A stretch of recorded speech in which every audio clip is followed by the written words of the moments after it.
સાકરીઓ સોમવાર વ્રત વિધિ શ્રાવણ માસના પ્રથમ સોમવારે આ કઠિન પરંતુ મહાફળદાયી વ્રત શરૂ કરવું। આ વ્રત સર્વ મનોરથ સિદ્ધ કરનાર છે। પુત્રહીન દંપતી પુત્ર પ્રાપ્ત કરે છે, નિર્ધનને ધન મળે છે, મૂર્ખ જ્ઞાની બને છે। પવિત્ર શ્રાવણ માસના પ્રથમ સોમવારે પ્રાતકાળે સ્નાનાદિથી પરવારી શિવમંદિરે જઈ શિવપાર્વતી અને ગણેશનું પૂજન કરવું, ઉપવાસ કરવો, વાર્તા સાંભળવી, નૈવેદ્યમાં સાકર લઈ તેના 4 ભાગ કરવા, એક ભાગ શિવને ધરાવવો, બીજો રમતા બાળકને આપવો, ત્રીજો જાતે આરોગવો, ચોથો જળમાં પધરાવવો।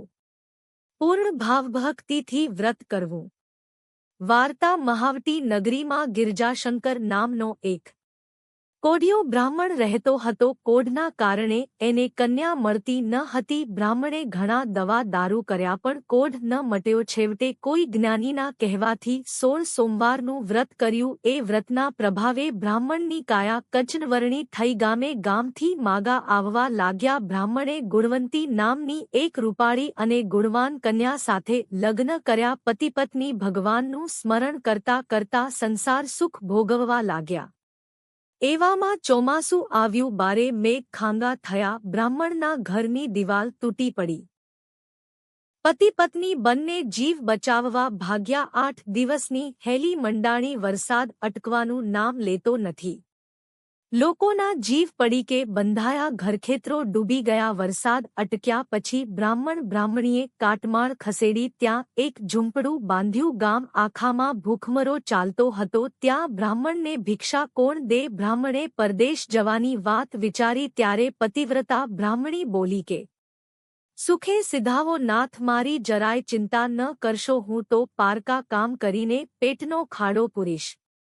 બ્રાહ્મણ તો ખભે ખડીયો નાખીને ચાલતો થયો। ગામે ગામ ફર્યો પણ ક્યાંય કામ મળતું નથી। રખડતા રઝળતો નાંદી ઋષિના આશ્રમે આવ્યો। ઋષિને પ્રણામ કરી ડરતા ડરતા પોતાના દુઃખની વાત જણાવી। ઋષિને દયા આવી, બ્રાહ્મણને આશરો દીધો। બ્રાહ્મણે ત્યાં 2 દિવસ આરામ કર્યો પછી વિદાય માગી ત્યારે દયાળુ ઋષિએ એને એક જ જડીબુટ્ટી આપતા કહ્યું કે હે બ્રાહ્મણ, આ સંજીવની બુટ્ટી છે।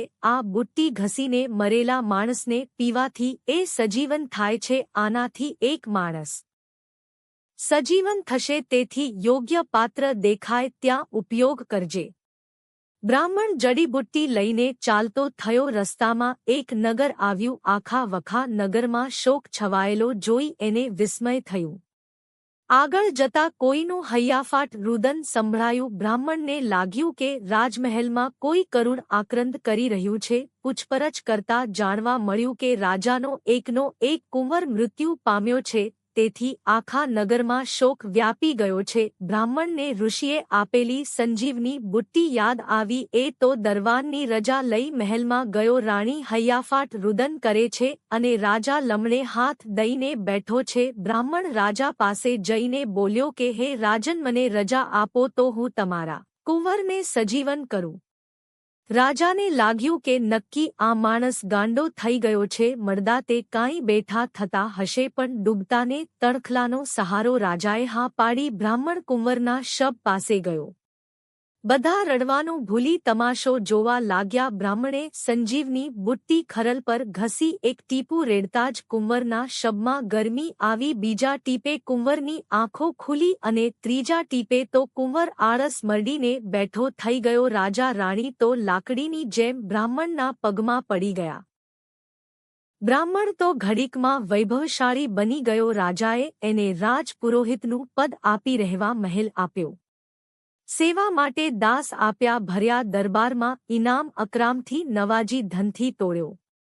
આ બાજુ મહાવટી નગરીમાં ગુણવંતી પેટે પાટા બાંધીને દુઃખના દહાડા વિતાવે છે। પતિની રાહ જોતી જોતી સુકાઈને કાંટો થઈ ગઈ છે। જતા આવતા યાત્રીઓને પતિના સમાચાર પૂછે છે। રાત આખી રડવામાં વીતે છે। પારકા પાણી ભરતા ભરતા માથે ટાલ પડી ગઈ છે। દળણા દળી દળીને હાથમાં છાલા પડી ગયા છે।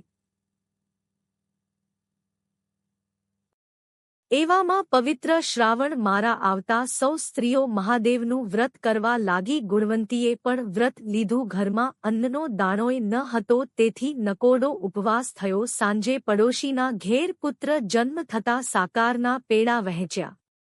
એક ગાંગડો ગુણવંતીને પણ મળ્યો.